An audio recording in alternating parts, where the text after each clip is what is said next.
శ్రీమాత్రే నమః. నమస్తేనండి. Welcome to our channel. ముందుగా మన ఛానల్‌ని చూస్తున్నందుకు మీకు ధన్యవాదములు. ఆ లలితా పరమేశ్వరి అమ్మవారి ఆశీస్సులు మన అందరిపైన ఉండాలని సదా కోరుకుంటున్నాను. ఈరోజు మనము దేవి భాగవతంలోని పురాణ కథలను గురించి మరియు ఆ దేవి గురించి మహిమలను గురించి ఇప్పుడు మనం తెలుసుకుందాము. మన ఛానల్‌ని ఫస్ట్ టైం చూస్తున్నట్లయితే ఈ వీడియో కనుక మీకు నచ్చినట్లయితే మరియు ఉపయోగకరంగా ఉంది అనిపిస్తే ఒక లైక్ ఇవ్వండి ఫ్రెండ్స్. మరియు మన ఛానల్‌ని సబ్స్క్రైబ్ చేసుకొని మరింత ముందుకు తీసుకెళ్లగలరని ఆశిస్తున్నాను. దేవి భాగవతము మహాపురాణము ఉత్తమోత్తమము. మొత్తం 18,000 శ్లోకాలు, 12 స్కందాలు, 318 అధ్యాయాలు.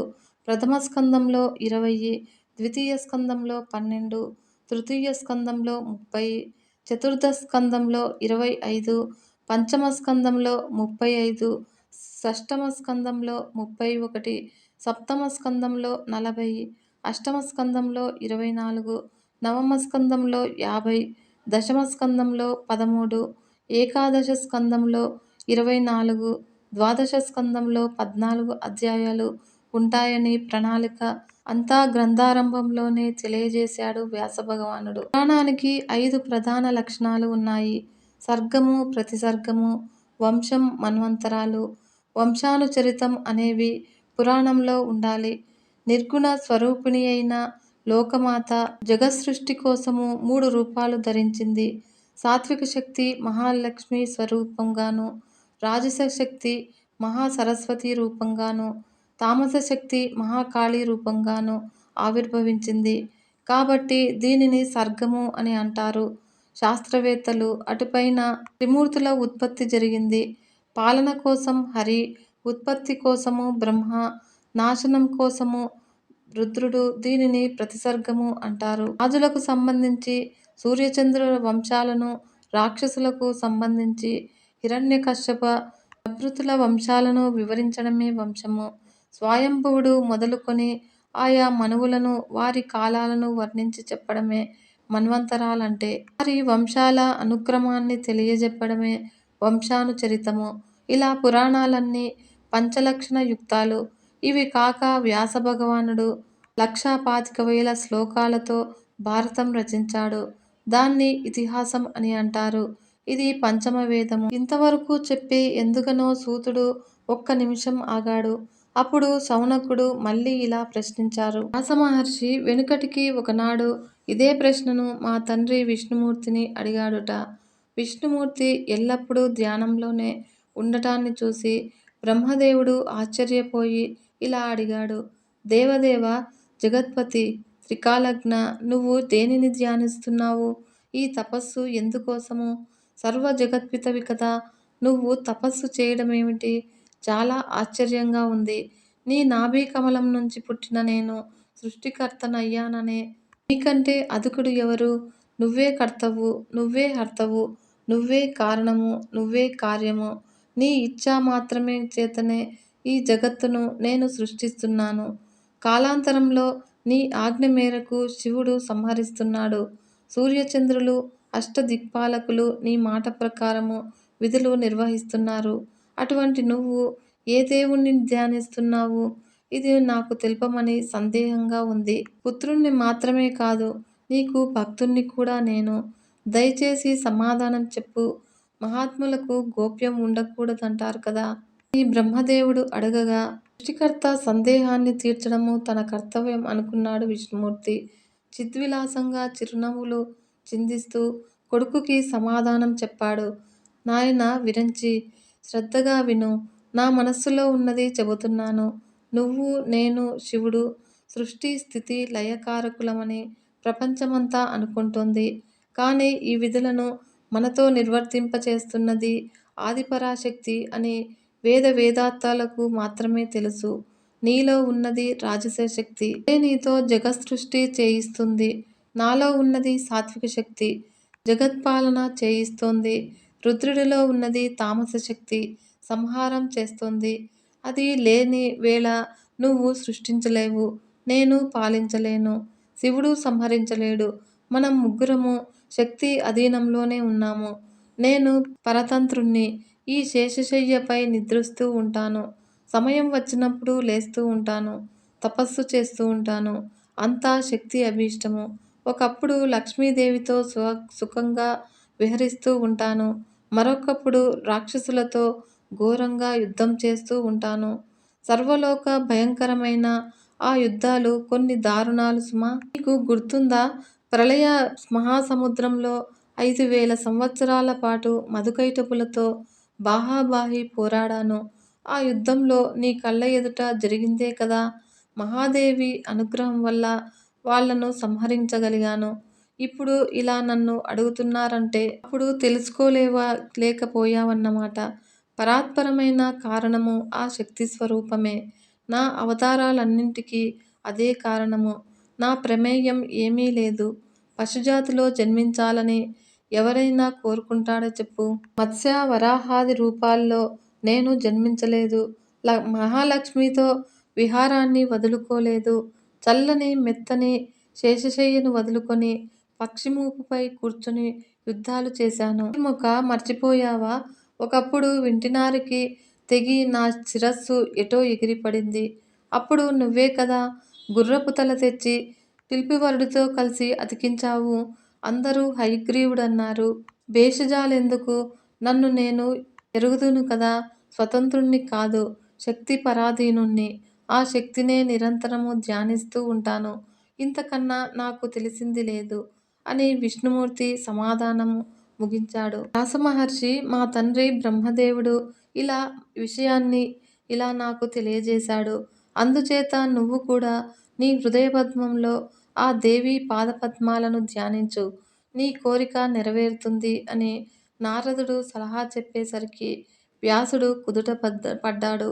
మేరుపర్వత శిఖరం మీద నిశ్చలంగా తపస్సుకి కూర్చున్నాడు. కూర్తుడు చెప్పిన ఈ వ్యాస నారద సంభాషణను శ్రద్ధగా విన్న మునులకు మరో సందేహం వచ్చింది.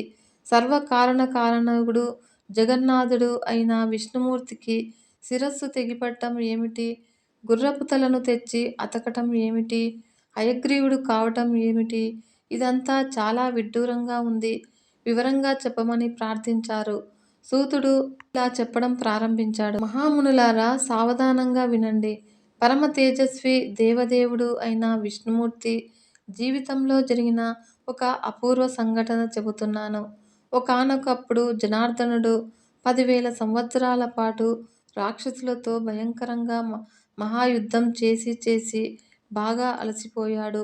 ఎక్కుపెట్టి ఉన్న ధనస్సును అలాగే ఒక సమతల ప్రదేశంలో నేలకు ఆంచి, పైకొనకు గడ్డం ఆంచి, శరీర భాగమంతా ధనస్సుపై మోపి అలా నిలబడే విశ్రమించాడు. అలసటో దైవయోగమో చటుక్కున నిద్ర పట్టేసింది.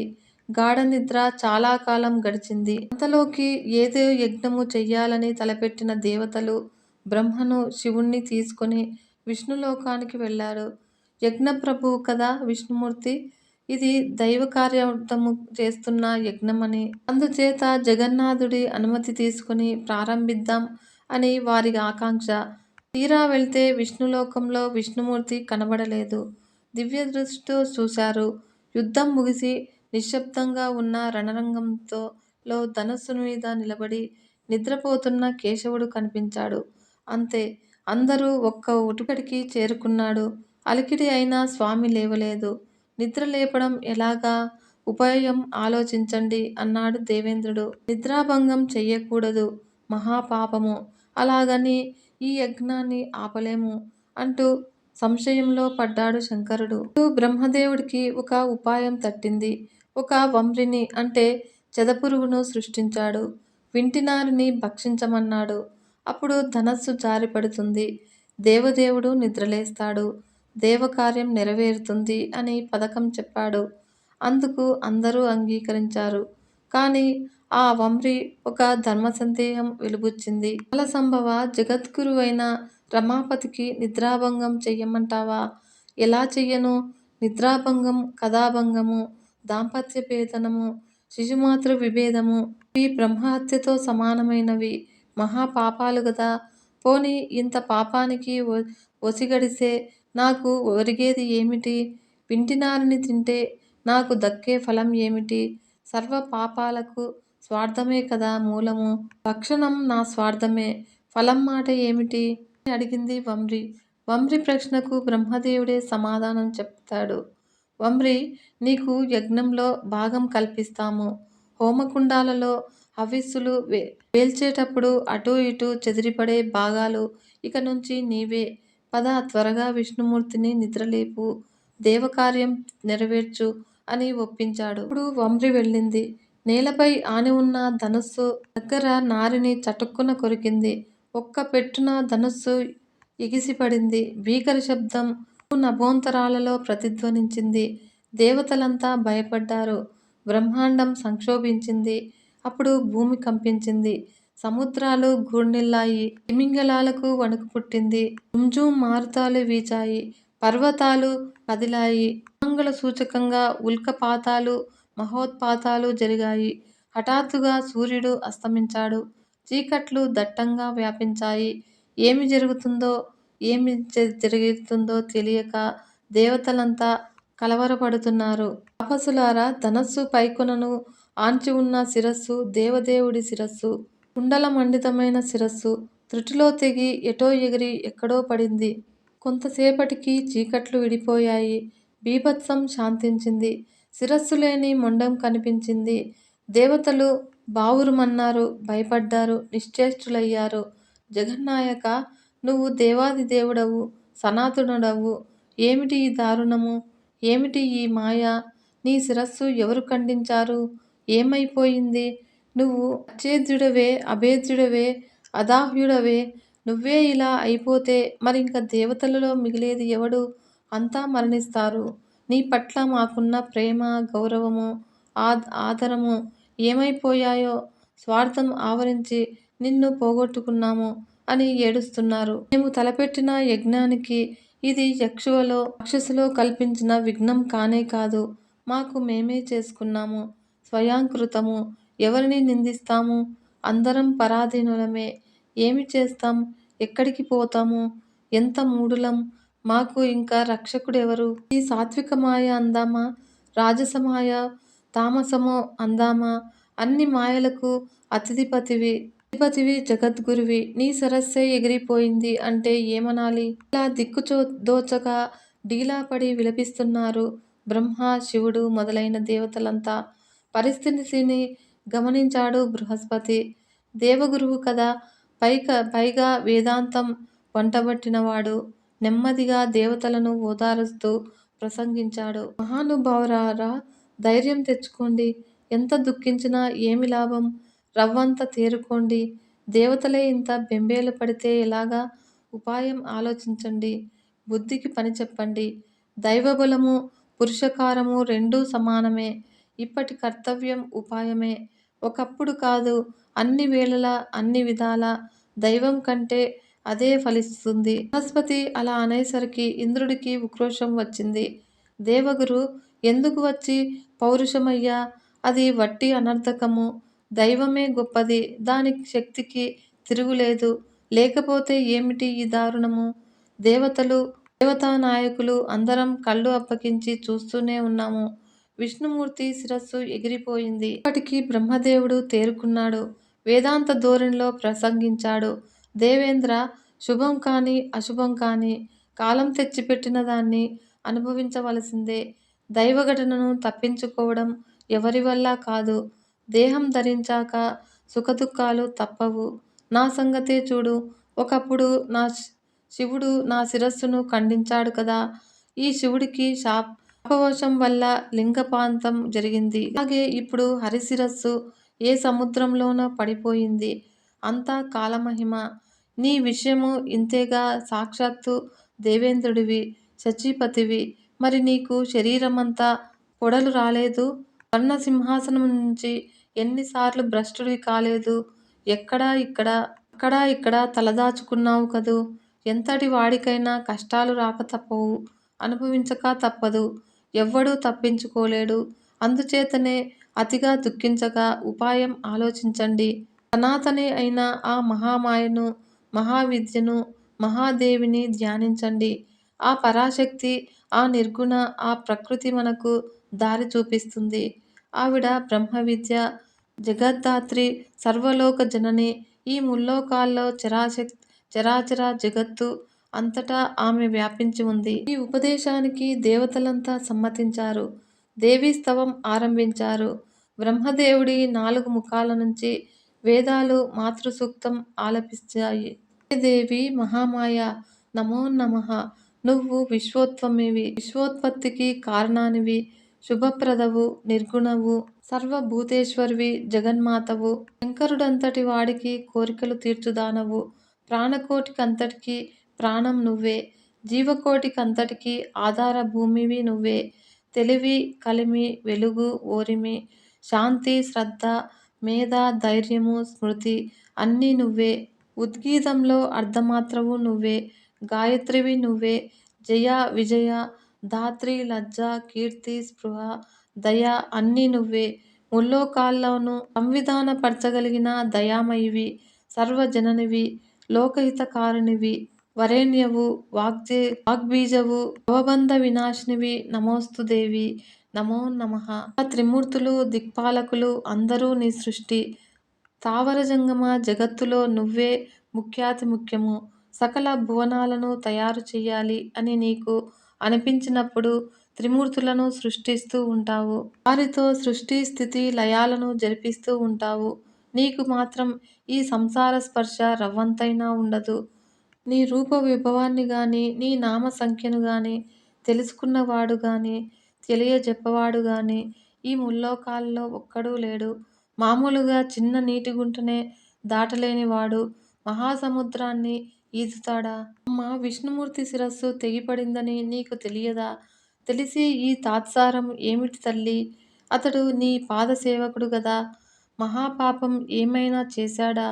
అది నీ పాదసేవ కంటే బలీయం అయ్యిందా? లేకపోతే కన్నతల్లివి ఇంత ఉపేక్షిస్తావా? దేవతలకు ఎంత విషమ పరిస్థితి దాపురించింది. విష్ణుమూర్తి శిరస్సు ఎగిరి పడిపోవటం ఏమిటి? ఎంత ఆశ్చర్యము! బహుశా సకల దేవతలు చేసిన దోషాలు విష్ణుమూర్తిని కొట్టి ఉంటాయి. అందరి పాపాలను అతడి నెత్తిన పెట్టి ఉంటావు. లేదా మధుకైటబులతో వేల సంవత్సరాలు సాగిన యుద్ధంలో నా అంతటా నేనే జయించానని విష్ణుమూర్తి ఏమైనా గర్వించాడేమో, అందుకు శిక్ష విధించావా జనని? నీ భావం ఏమిటో అంతుపట్టడం లేదు. ఒకవేళ సమరంలో ఓడిపోయిన రాక్షసులు తీవ్రంగా తపస్సు చేసి నిన్ను మెప్పించి ఇటువంటి వరమేదైనా కోరారా? ఇది కాకపోతే క్షీరసముద్ర రాజతనయ లక్ష్మీదేవి మీద నీకు కోపం వచ్చిందా? భర్తృహీనను చేసి వినోదిస్తున్నావా? అమ్మ నీ అంశతో జన్మించాడు విష్ణుమూర్తి. అతడు ఏవైనా అపరాధాలు చేసి ఉంటే క్షమించడమే సమంజసము. అతన్ని త్వరగా జీవింపజెయ్యి, మమ్మల్ని ఆనందింపజెయ్యి. దేవతలంతా నిరంతరం నీకు మ్రొక్కుతూనే ఉన్నారు. నీకు పరమభక్తులు. నీ ఆజ్ఞలను, పనులను నెరవేర్చడంలో అతి ముఖ్యులు, సమర్థులు. ఇప్పుడు ఇలా శోకార్ణవంలో మునిగిపోయారు. త్వరగా వీళ్ళని తరింపజెయ్యి. విష్ణుమూర్తిని బ్రతికించు. అతడి శిరస్సు ఎక్కడ పడిందో తెలీదు. నీకు తప్ప మరొక దిక్కులేదు. మరొక ఉపాయం లేదు. అమృతంలాగా జగత్తుకి నీవే జీవానామృతము. వేదాలు స్వయంగా చేసిన ఈ ప్రస్తుతికి మహేశ్వరి ప్రసన్నురాలయ్యింది. కనిపించకుండా ఆకాశవాణిని వినిపించింది. చెవులకు ఇంపైన శబ్దాలతో ఆనందకరంగా, శుభప్రదంగా మాట్లాడింది. దేవతలారా చింతించకండి. వేదస్తుతులతో నేను సంతుష్టి చెందాను. కుదుటపడండి. ఈ స్తుతిని ఇటుపైన ఎవరు చేసినా, చదివినా, విన్నా వారి కోరికలన్నీ తీరుస్తాను. వేదాలు చేసిన వేదతుల్యమే కదా. సరే విష్ణుమూర్తి శిరస్సు అలా అయిపోవడానికి కారణం ఉంది. ఈ ప్రపంచంలో అకారణంగా ఏ పని జరగదు. విష్ణుమూర్తి ఒక రోజున తన ప్రియభార్య లక్ష్మీదేవి సుందర వదనాన్ని చూసి అదోలా నవ్వాడు. ఎందుకబ్బా అనుకుంది లక్ష్మీదేవి. నా ముఖం వికృతంగా కనిపించిందా? లేక ఉత్పత్తినే ఎందుకిలా నవ్వుతున్నాడు? కాదులే, ఎవతనో నాకు సవతిని చేసి ఉంటాడు.